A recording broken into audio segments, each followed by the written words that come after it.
Now, this is going to be perhaps a different type of Good Friday lecture or class from what many of you are accustomed to experiencing.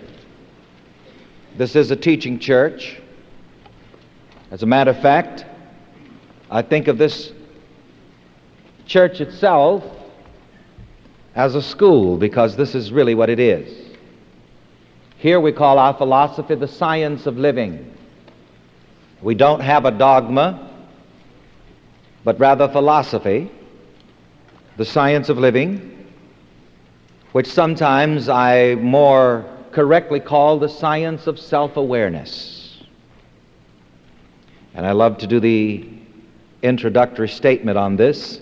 Science, from the original Greek word gnoskai, meaning to know.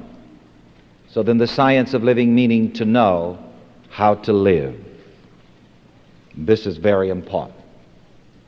You know, it's quite a sad thing to go all the way through this segment of life on earth without ever learning how to live.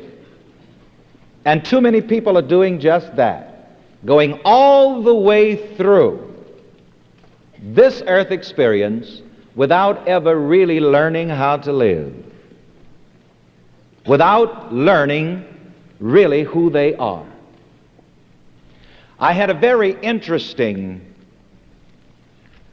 3 3/4 hours last Saturday night in Beverly Hills with a group of medical doctors of various specialties, psychiatrists among them, educators, and attorneys.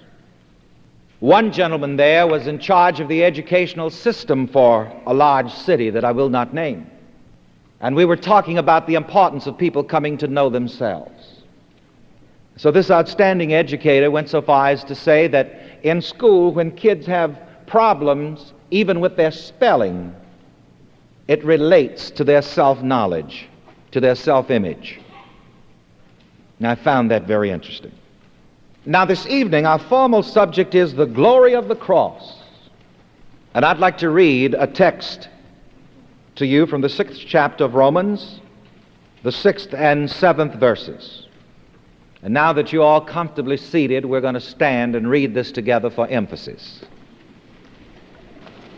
I may put you through different changes here from what you're accustomed to, either in church or in class, but there's a reason for that also. I'm always aware of the fact that we are working with the subconscious mind, educating it and re-educating it, conditioning it and reconditioning it. And you see, when you stood up, your subconscious mind also came to a new point of attention, because it knows that it's about to hear something important. And so now, from the 6th chapter of the book of Romans, the 6th verse, and I'm going to have you repeat this after me as I shall pause for emphasis.